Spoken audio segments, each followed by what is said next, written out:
Welcome, everyone, to our gathering today at New Earth Star Sanctuary. We're going to be talking about it, doing a little process with chakras as temples of light. Now, the information I'm using for this, I originally received and we worked with like 3 or 4 years ago on SL.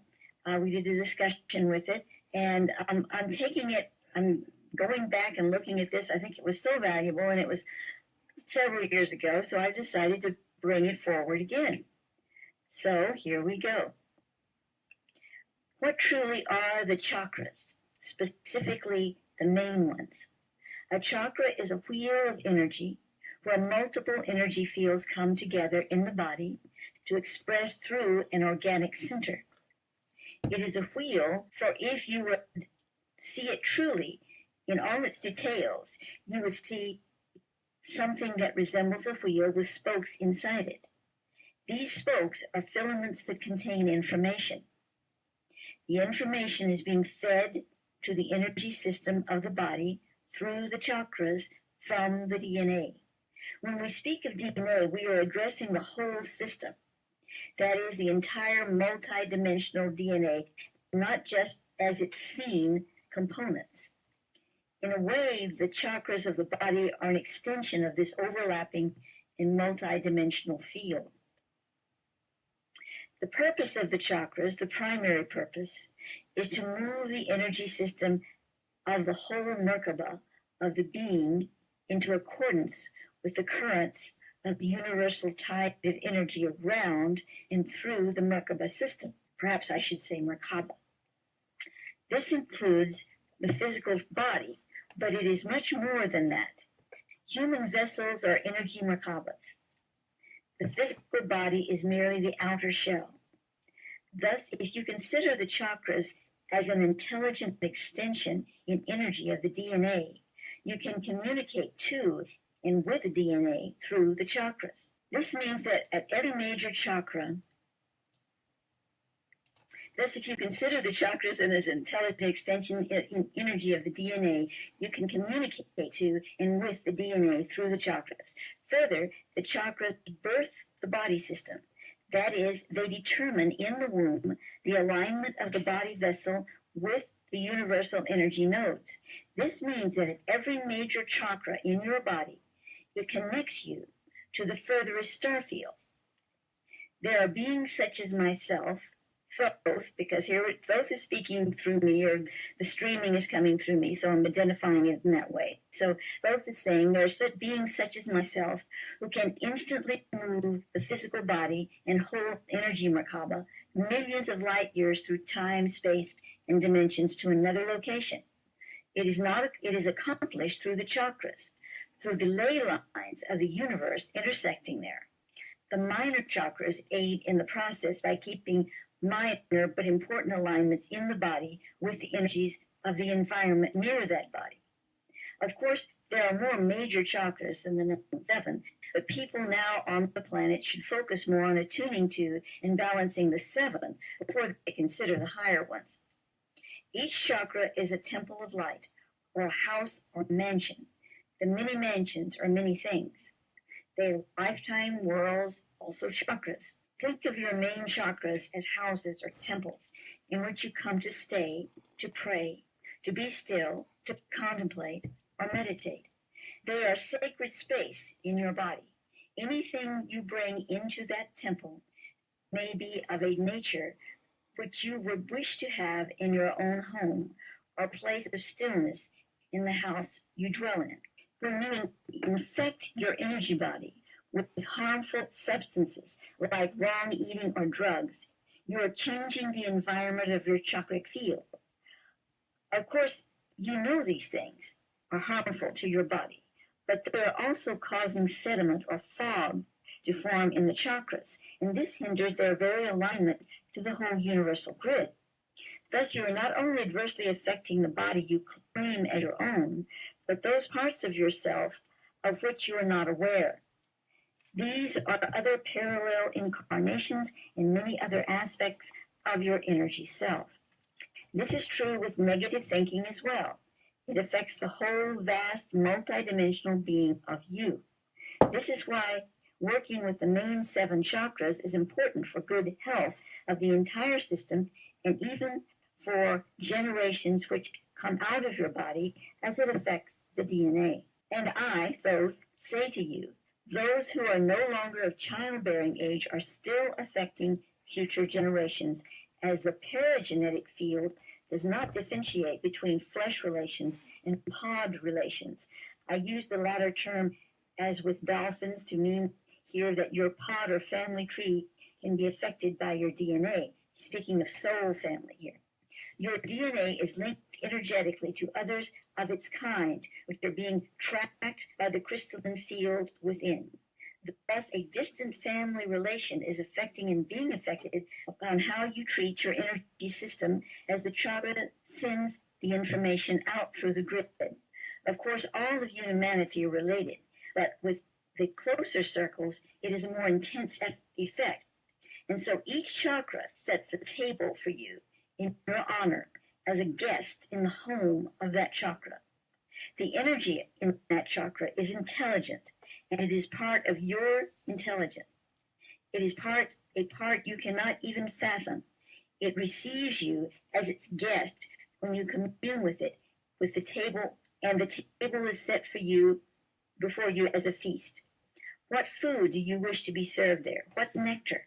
Ask for the best, and you shall receive it. Now let us follow the chakra infusion for a moment, and I shall comment on each one. In other words, Thoth, so to speak, is commenting on each of these. I'm going to ask you just to kind of be centered for a moment, take a few deep breaths. And, I think before we begin, I'm going to tune the bowls because they are the chakra bowls. And it would be nice to hear from them. Let's start with the first one here. That's the base. We're moving up the chakras here.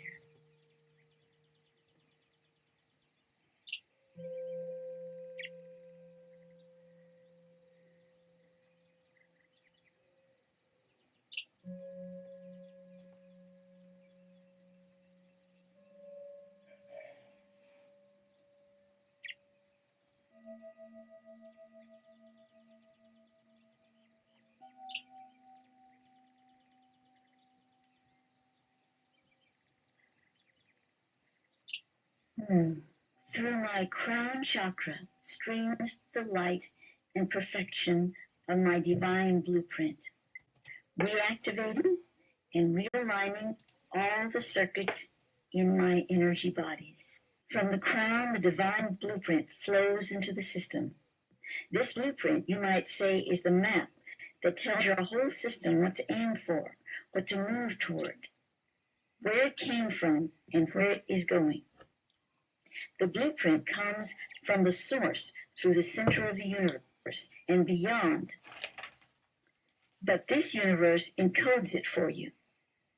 It says X marks the spot, and that spot is your energy system's center of reference. Understand that you are not given a piece of the pie, but the whole pie, the whole feast. How much you may be willing or able to digest in the moment is another matter.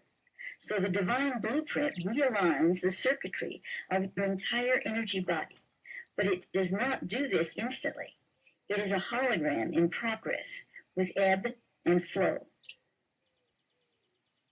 Through my third eye, I open to receive the light language of the angelic spheres, that I may commune more deeply with the holy Merkabas of my celestial family. The language of the angelic spheres is the light language that is constantly communicating with you all the time. It never ceases, not even in death. When you depart the flesh, you will hear it. It will sing brightly, and you will know that this is what you have heard dimly and in your dreams all your life. When you drop the frame, so it will sing you home. When you come into touch in your incarnation with the light language to a deeper degree, when you listen to it sing in your heart and through your third eye and imagery, you will be able to know more fully the loving presence of your celestial family. This family extends beyond the human race into the realm of nature beings and angels and others.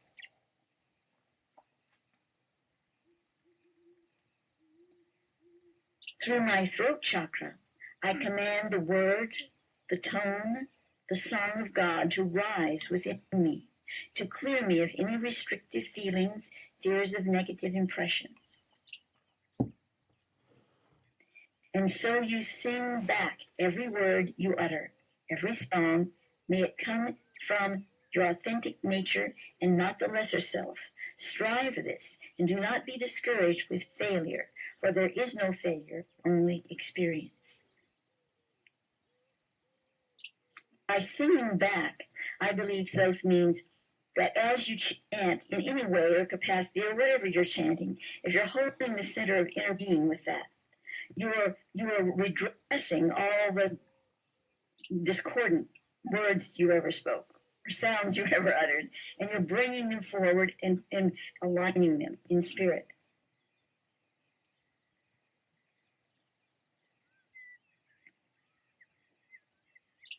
Through my heart chakra, I send and receive unconditional love, affirming that I am one with all that is. There is no separation, and therefore there can be only acceptance in my every aspect of the all. This is beautifully simple and needs little discourse, for it is as it is. The heart is the little lamb with the spirit of the lion of God. It entices you out from the shade and into the bright sunlight, where you would otherwise be disinclined to journey, for it is hot and takes energy to accomplish.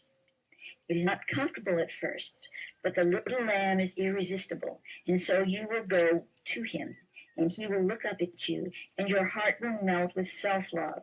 He, she is you, that part of you that needs your love. Not only needs it, but owns it. It is the value of the thing that gives it worth to you. If you value it, so it becomes worthy. As you value in your heart this precious little lamb, so it, you, becomes worthy in your sight. And the lamb becomes the lion, and the lion is bright before you, but you no longer feel uncomfortable out from the shade. His light is your food and drink, and the very air you breathe. The lion leads you then to his den.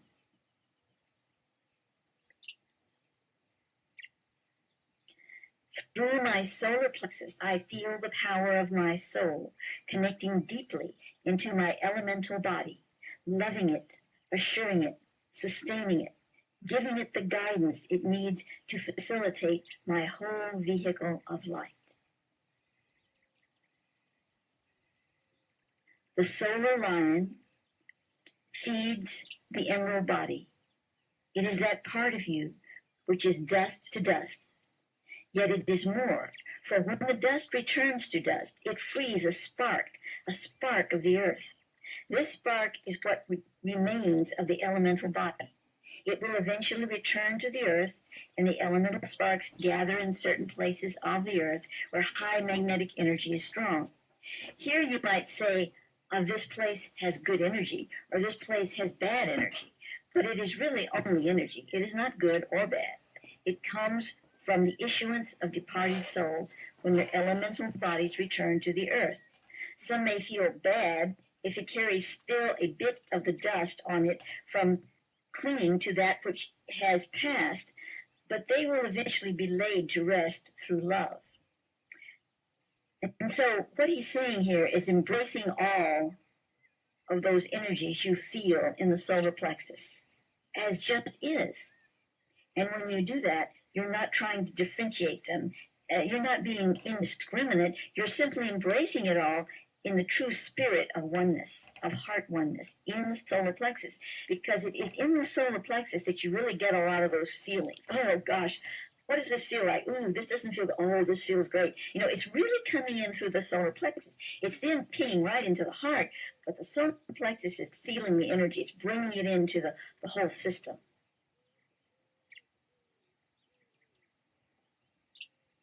Through my navel chakra, I experience new birth every moment as I continually awaken in the now. I am nourished by the cosmic pulse in the mother womb. I know that I am never alone. You say to yourself, well, I was born, as if it is past. You were born and you shall die, and that is the beginning and the end of the book of life. No, it is not. You are eternally being born, and you are eternally dying. Although there is no death, that is the end. Death, in a sense, is the end of a chapter, and the next one begins. Your entire life is filled with such beginnings and endings. So celebrate your birth each day, and do not linger over the deaths, for they are gone in a flicker as new life crowds it out.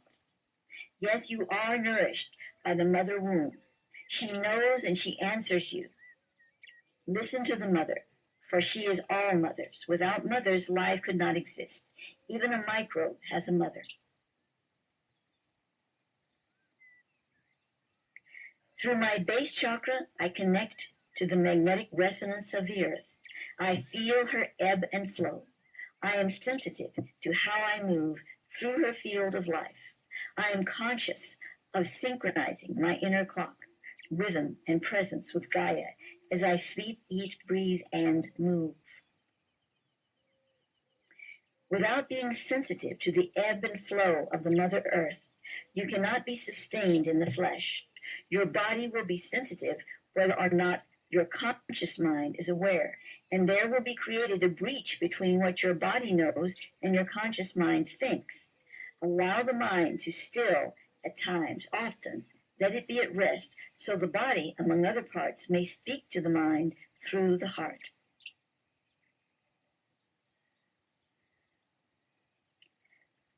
And so this is all that we worked with previously, as I said, and a few years ago. This is from a few years ago on a session of gathering in SL. And I would like, at this time, it's kind of food for thought. Let's talk about it and share our feelings about chakras in general and what was stated here. Are there any questions, for instance, that you might have? Or any statements you'd like to make at this time? You can do so in text or in voice. So really, what's being said in this whole presentation, in a nutshell, so to speak, is that the chakras are actually mini temples. They're little temples of the soul. They're connected to all the universe, all the multi-dimensions, and that's our access point in incarnation to these fields of consciousness. Now, it spreads out, it goes a lot of places and does a lot of things, but they are connecting us to these fields, and each one of them carries a whole little tableau of information, and the information comes through the DNA, but it spills into these bowls, these chakra bowls within us, and as it does so, it creates sort of a round table of expression that's constantly circulating and finding places of energy access in our bodies and giving us the intelligence to not only stay alive in the flesh and stay connected to our incarnation, but to understand the body intelligence, understands the signals that it's being given, and is actually receiving multidimensional information. Why don't our brains consciously open up to this? That's the big question, And I imagine there are a lot of reasons why they don't, but all of them have to do with simply our not being awake enough. And we have consensually created a holographic reality that is not dimensionalized enough to support it. That doesn't mean that's the bottom line, because we can recreate that. We are recreating it with our New Earth expressions right now. And we're expanding the envelope so that we can access these things. Because, it's like, yes, one person meditating in a cave for, centuries and going through all these rigorous disciplines and whatever could break through and receive it, But that is really difficult for most of us. Certainly it would be for me. However, if we all get together and start expanding the envelope of our planet, of our multidimensional holographic frequency as a whole, then we have a better access and we can all receive it more naturally and normally. Yes, Maka? I have a question. How do you see how the chakras connect to the flower of life? Oh, that's a really interesting question. Okay, just give me a moment. Well, the flower of life is kind of like our umbrella. It is a shield. It encompasses the whole body. If we could see it multidimensionally, we would see ourselves inside it. You remember that torus field that Rex made for us, I think it was? It's like if you put the flower of life as a multidimensional around a torus, in a torus shape, and one stood inside it. That is how the flower of life is the chakras. It communicates, it brings forth those energies so that each petal is synchronous with the whole toroidal field. And a toroidal field around us, that's what generates what our life force generates. Is connected to the toroidal fields of the earth, of the angelics. The angelic toroidal fields are double synchronized, so that when an angel appears to someone, the fields are flashing back and forth between the two, and it causes a look of wings. It causes the look like you see these light fields that go blink, blink, blink, blink, and it looks like these little wings are batting. So that's where the wing thing came out of people seeing angels. Of course, they can show themselves in other ways too, but the really powerful way that they often show themselves is it's their whole toroidal field. So this is the flower of life. This is the activational toroidal field, and the chakras are feeding directly into that.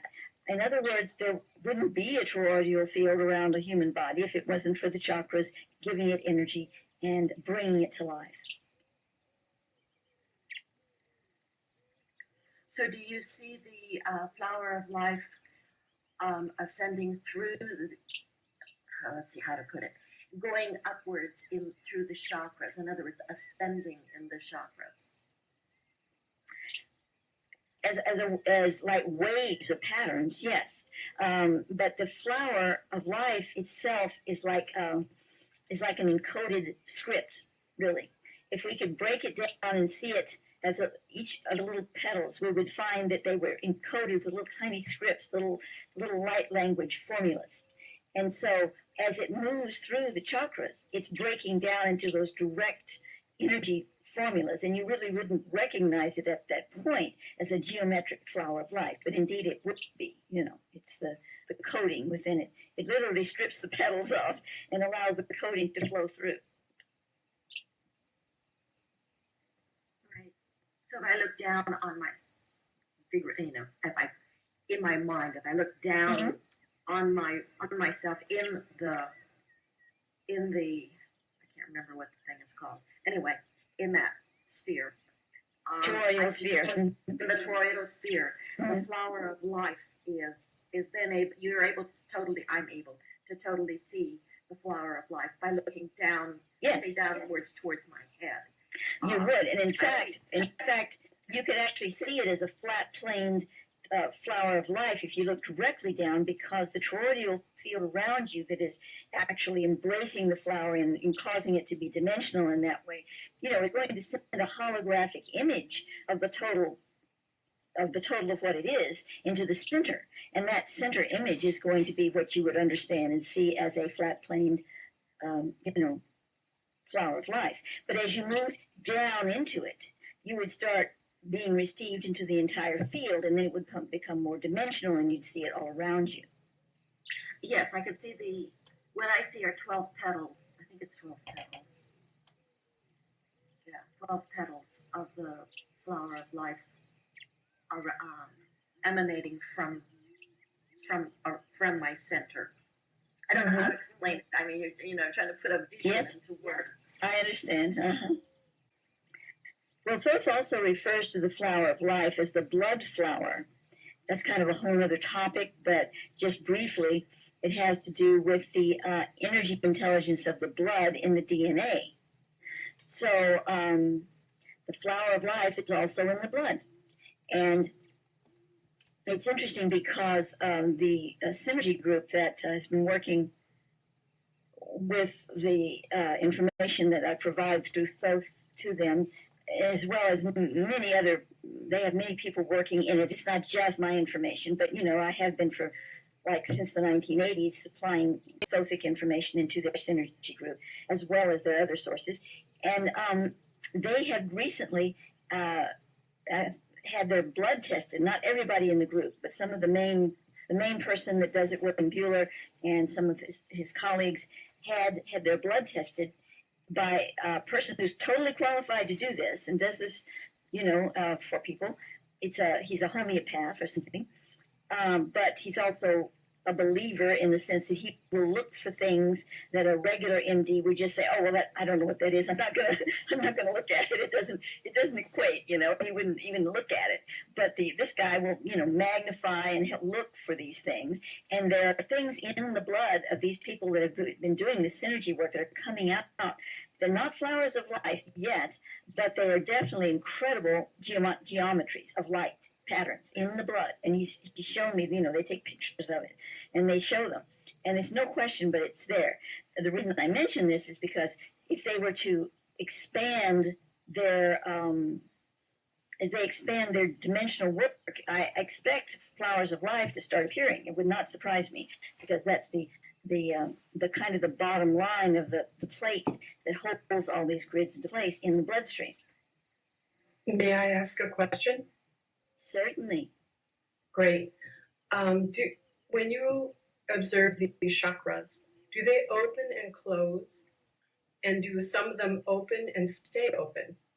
And when the information in that chakra, if it stays open, when the information in that chakra is downloaded, do they empty and stay open? Oh, wow, that's a beautiful picture. Let me be with that for just a moment. Well, I'm receiving that they never entirely closed, but they do close in the sense that they, the aperture gets into a very narrow point, like a flower, coming together, but it doesn't entirely close. And it will swing open again instead of it like it's moving in a dance, However, fear will cause the chakras to go kind of tiny. And of course, as one nears death, the chakras get very, very small in the closure, and then at the very last moment, of course, they just burst open wide. So, yes, they have a flowing movement. Now, they do receive energy by opening up, receiving information, and I am receiving, yes, when they download that information and moves through the system, the flowers move down to a point again. Again, never entirely closing, but to that point for the field, and then they move open again. Now, Thoth is also showing me something he calls phantom leaves to that chakra opening and closing. And these petals, or phantom petals, I guess I could call it, are when the body associates something that is in contradiction to the true form. Now, how can we say that? Kind of like, let's say they are looking at something going on in their life, and they're seeing it entirely out of reference to what's really happening. Their fear is engendering it so strongly that they are seeing it in a way that is not actually in truth with what their higher intelligence and their higher being knows is real. And we do this a lot, okay? All of us do to some extent. Well, these little phantom petals will start trying to close down because they see it and they're fearful of it. But the greater self is saying, no, let's leave this open. Let's leave this open. We want to receive this information. And the lower self is saying, no, I don't want to see it. Oh, no, close, it's dangerous. And so then they have sort of contradiction, and you have these phantom waveforms that start developing in there. Well, it's kind of like ghouls and goblins in a way. But the thing is, eventually they will dissolve. When the person said, oh, God, I see now. Geez, that wasn't what I thought it was. Then it starts dissolving. But, when you have, what is that called? The vets that come home and they have this condition. What's it called? Post-traumatic syndrome? Of course, what they saw was very real, and all of that experience was very real to them. But we need to understand that the higher self is seeing it differently. It's seeing it differently. All the horror, all the death, all the destruction, all, the wasted energies that we say, oh my God, this is horrible. The higher self is not saying it's wonderful, but it's seeing it in a more neutral way. It's seeing the higher realm of what it's really about. And so the being that's been shocked through all this trauma in the moment is allowing the higher self to come into its field, to help guide it, to help it exist, to do all the heroic things it does during that moment of crisis. But then when it gets back, the person gets back home, the phantom waveforms start closing in on it. Oh, this was horrible. Look what you did. You killed someone. Oh, look at this. You saw your buddy die. Oh, this is terrible. Oh. And all these waveforms start crowding around, but they're just phantoms. So when a person goes through a process of releasing these phantoms, in literally the chakras start releasing the phantom forms, and the chakra can now express the intelligence to the person in some degree, at least, of the higher neutrality and the greater vision of it all. Now, unfortunately, most people don't get the whole greater vision, no, but if they get proper help, they can at least release some of these phantom forms. But that's really what's going on. And I read and I saw a video, and I wish I could give credit because I don't, but I don't remember the name of the person that had the experience and the as a result, the work that he does with people now. But it's really marvelous. Maybe you could somehow Google it. But this individual, through accident, because he was a psychotherapist or whatever, a psychiatrist, psychotherapist, whatever, and he was helping people, trying to help them with post-traumatic syndrome, he stumbled across this procedure that helps an individual go through the process of really releasing. What it is the individual actually calls the person, either they killed or they lost the loved one before their eyes were blown up in a bomb or whatever, before them. And they're in battle, they aimed a rifle at somebody, they had to, because it was battle and whatever. They called the souls that had crossed over as a result of that. The individual calls them back, not the person facilitating. He's just neutral, helping them do this. And they call that soul in, and the soul speaks to them and forgives them. And apparently this is not an illusion. He went through all kinds of things to demonstrate how this seems to be an actual real experience. And as the forgiveness floods through the being, of course it's flooding through the chakras as well. And it's just almost instantly dissolving all these phantoms.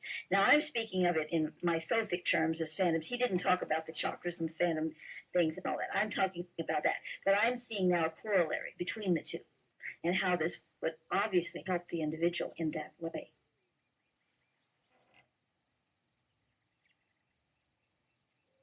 That's kind of a long answer, Jai. Did you get what you wanted out of it? I thought that was beautiful. You always, it's just amazing what comes. Thank you. You're welcome. It amazes me too. Anyone else have anything they'd like to either ask or something they'd like to add to all of this? I actually have another question, if that's okay. That's fine, Jai. Okay, well, some people go to India and they meet these spiritual teachers that have a lot of energy. And the spiritual teacher does something called Shakti Pat or Shakti Pod.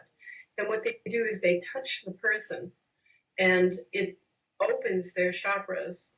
Some people it is. They fall back, they go into samadhi, a trance state, something like that. And I'm just wondering what you would have to say about that experience. Okay, just a moment.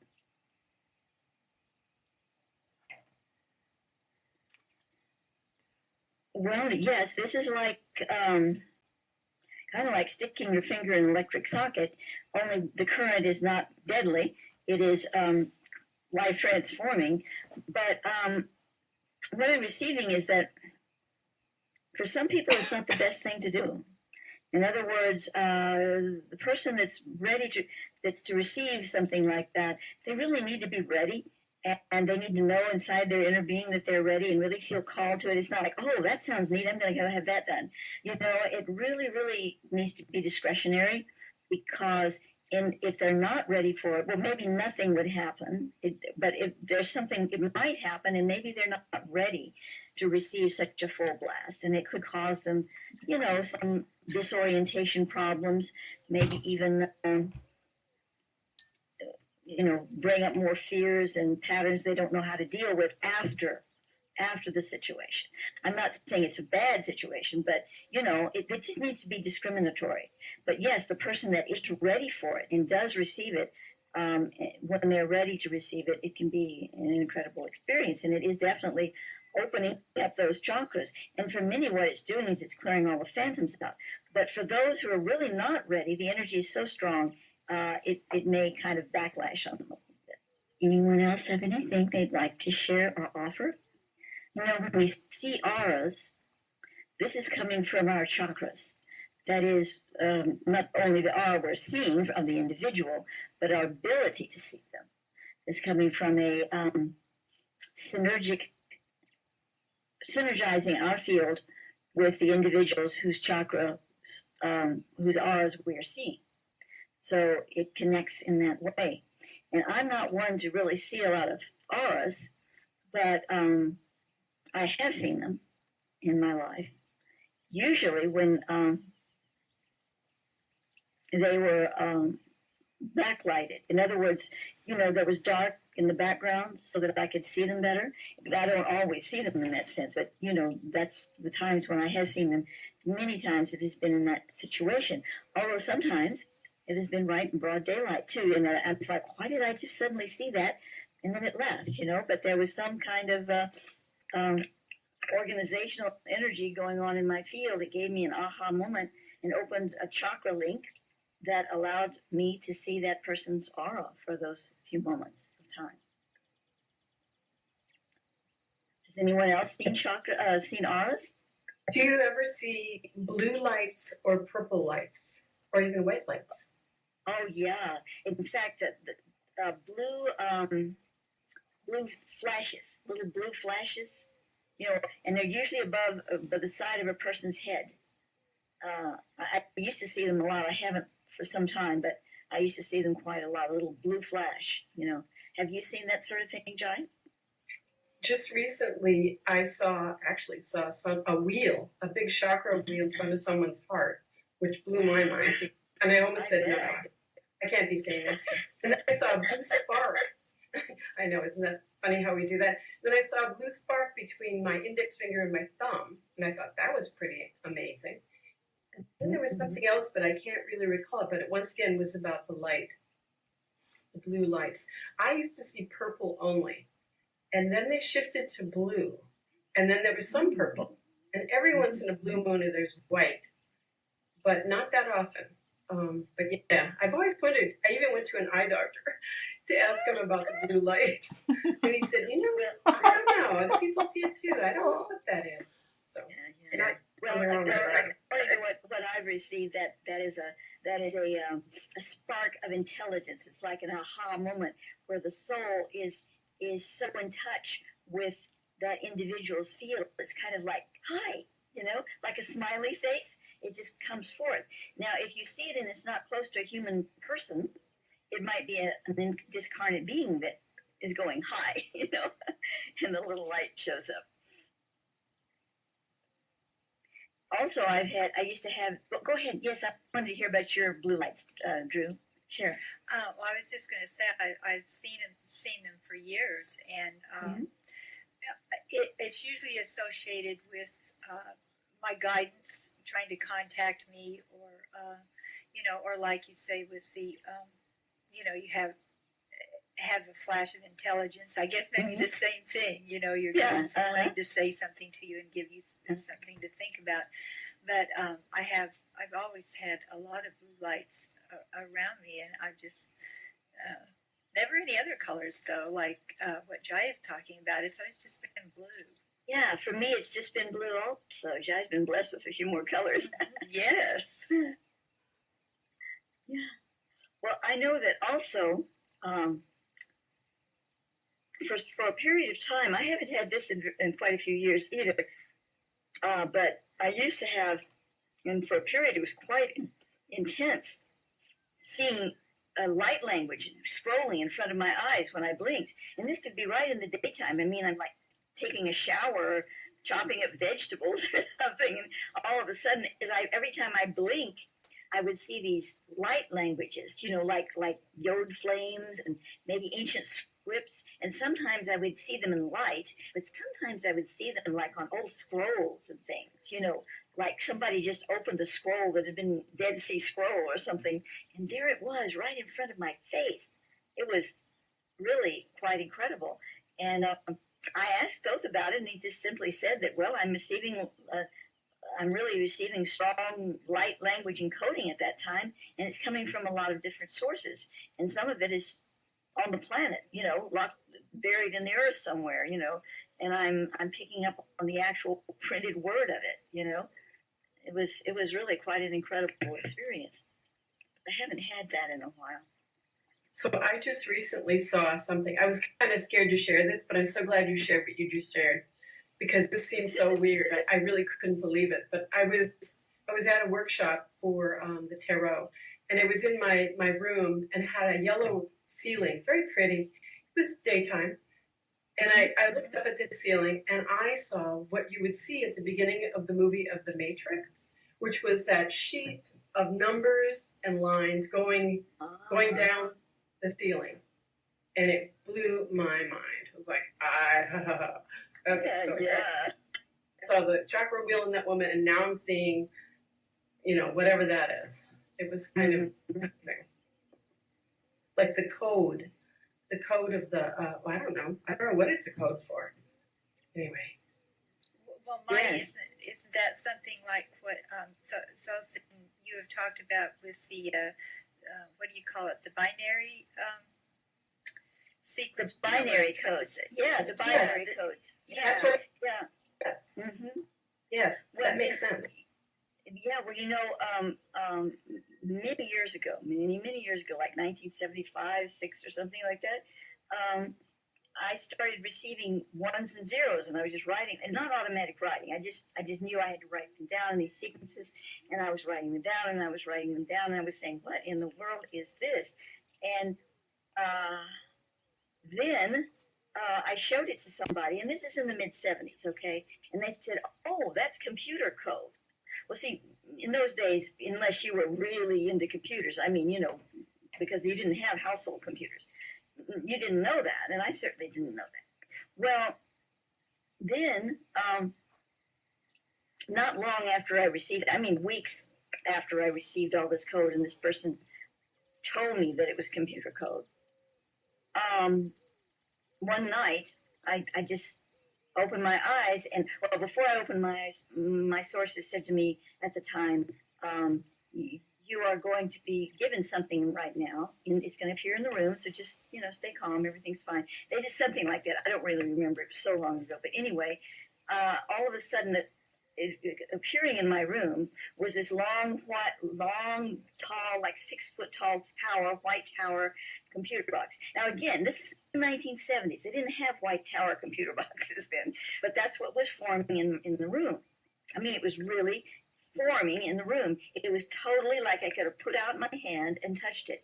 And I remember saying, take it away, take it away. I just couldn't handle it, I'm sorry. And it left. It was gone. And I said, well, why did you do that? And they said, well, we wanted to present you with a computer that, is being used at this time on the planet in various bases and whatever, so that you could have a familiarity with it and understanding of it. But it's okay. If it frightens you, we won't do it again, And that was the end of that. But now, more recently, I just read not long ago that they're finding that the universe is communicating in binary codes. In other words, I can't remember exactly how it goes. I wrote an article on it. If I could find it, I would present it. But it has to do with how the universe is actually, scientists, are picking up these binary codes coming out of the universal field. And they're saying, well, that's impossible. We made that up. I mean, we may binary code up. What is it doing out there in the universe? And some of the more advanced, you know, physicists, quantum physicists are saying, well, I don't think so. I think the universe gave it to you, you know? So makes even more sense to me why I was picking up the ones and zeros and all that so long ago, you know?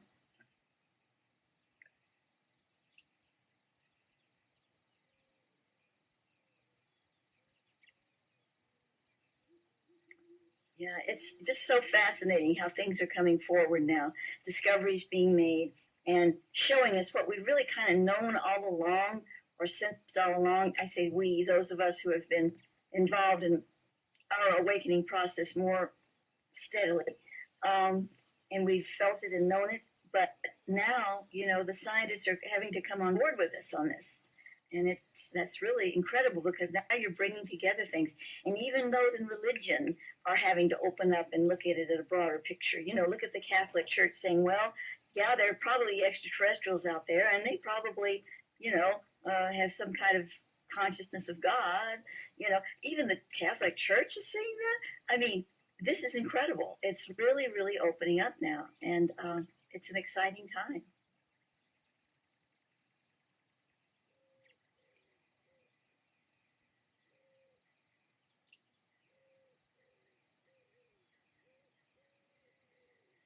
And of course, as I've said many times, for myself is especially exciting because the material and the work that I began in the 60s, the late 60s, so much of it is now being verified scientifically.